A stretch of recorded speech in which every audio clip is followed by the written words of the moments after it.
So in this video, I just wanted to explain how your childhood affects you today and how it affects the decisions you make and therefore the life results that you have. So it's essentially a three-step process that when you're younger, you experience something. It can be positive or it can be negative. In that moment, you create a belief or you make a decision about yourself, others, or the world. And then step number 3 is that belief or decision stays in your subconscious mind and affects how you feel and behave as an adult. And as a result of these feelings and these behaviours, this leads to your life results. But it essentially starts with an experience when you're younger and your interpretation of that experience. So there's 2 parts of that, the experience and your interpretation of it. So I'm just going to explain how these beliefs are essentially created, like in a different format. So we are essentially designed to seek pleasure and comfort and to avoid pain. That's what all human beings have. We create beliefs in our minds about what gives us pain and what gives us pleasure based on our experiences.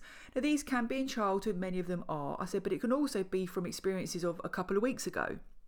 And then finally, we then create subconscious strategies about how we can get comfort and pleasure and how we can avoid pain based on these beliefs. So now I'm going to give you a few examples. Example number 1, this is the top here. The experience is when you're younger, your mum might have shouted at you for saying the wrong thing at a party. So this is in front of everybody and you feel a bit embarrassed. A conclusion and belief that you might draw as a result is, if I say the wrong thing, I will get attacked, or I feel uncomfortable and I will be embarrassed. A subconscious adult strategy would be you avoiding speaking up in meetings at work. So hopefully you can see how this process takes place. It starts with an experience when you're younger, then a belief or a conclusion is inserted that day, and then an adult strategy is created, potentially like years later. So now I'll give you another example. So when you're younger, a boy laughs at you when you say that you like him when you're maybe 10 years old. The conclusion or belief you draw in that moment, because obviously that's a bit embarrassing, it's painful to be rejected. One conclusion could be males will reject me and I'll feel that I'm not good enough. And feeling like you're not good enough is pretty painful. So a subconscious adult strategy could be that you will remain single, because in your subconscious mind, you're constantly kind of thinking, males will reject me, I'm going to feel like I'm not good enough. It's almost like you learn that men equal pain. And another example, when you were younger, your parents were so busy fighting, they didn't really make an effort with you. Now, with regards to these types of situations, you potentially can create multiple beliefs, not just one, but quite a few. So you might have a belief such as, I'm invisible, I don't matter, or I'm not good enough. And then these 3 beliefs, along with any others, can create a range of adult strategies. So if we look at the range of adult strategies, you may have disappointing relationships as a result when you were an adult because you're used to being ignored. So therefore that feels normal for you, a partner not really paying you a lot of attention. You might not go for what you want because in your head you think, I'm invisible, I don't matter, people are not going to respond positively to me, what's the point, I'm not good enough. Or you won't put yourself out there. You might want to run a business and stuff, but you won't go out there and market yourself because in your head you're thinking, I'm invisible, I don't matter, I'm not good enough. Another key adult strategy in this situation, if somebody believes they're not good enough, is people often become perfectionists. And that's because in their heads is, if I really work at something, if I become perfect, then I will be good enough. So that's another kind of adult strategy that people often use. Here's another example. This is a more positive example. That the previous 3 were more negative examples. This is a positive one. So when you're 5 years old, grandma, who you adore, always gives you a crunchy bar when you spend time with her.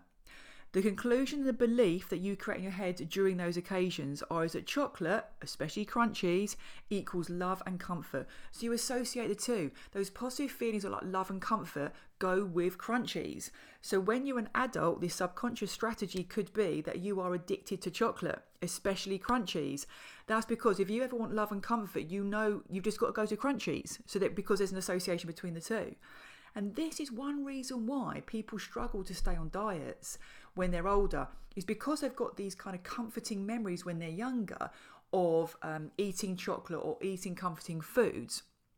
often given to us by kind of family members for a variety of reasons, such as celebrations or just soothing us if we're crying and stuff, or just spending quality time with someone. You might have like chocolate while watching TV.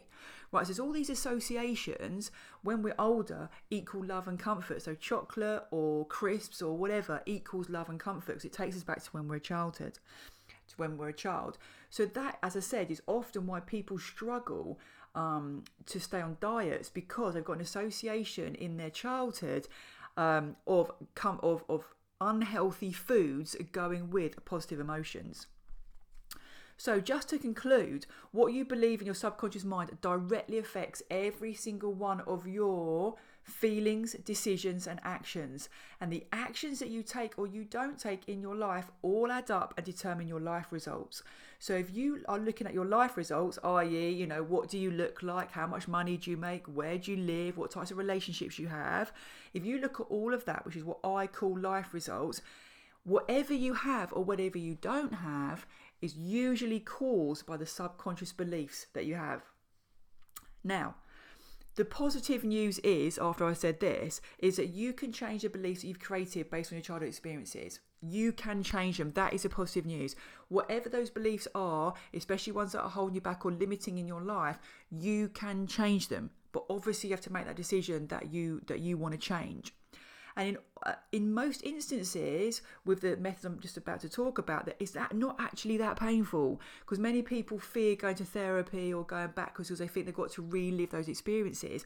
With the two techniques I'll speak about in a minute, very briefly, you don't relive those experiences, you kind of review them from the side. So there are many methods that you can use to change your subconscious beliefs, but the two that I prefer, just so you can be informed and you can kind of check them out and stuff if you want to improve your life, is EFT, which stands for Emotional Freedom Technique, is also known as tapping, and RTT, which is Rapid Transformational Therapy. And this is like a form of hypnosis. So these are the two techniques that I really like for changing subconscious beliefs. It does involve getting a therapist for them to kind of help you through the process and stuff, but I definitely think it's worth it. Anyway, I hope this video's helped. I hope it's been informative. I hope it's been maybe an eye-opener, giving you kind of food for thought, hopefully. So that could be the first step in transforming your life if you want to make changes to your life. But moving forward, if you want to become happier, you potentially can grab a copy of my 40-day happiness project. You can find that over on my website, thehappinessmermaid.com. And finally, I've created a few toolkits to help people to move forward in their lives dependent on their relationship situation. I've created the dating toolkit, the relationship toolkit and the breakout recovery toolkit. Again, you can find copies of those over at my website at thehappinessmermaid.com. Anyway, I hope you've enjoyed this video. See you next time. Bye now.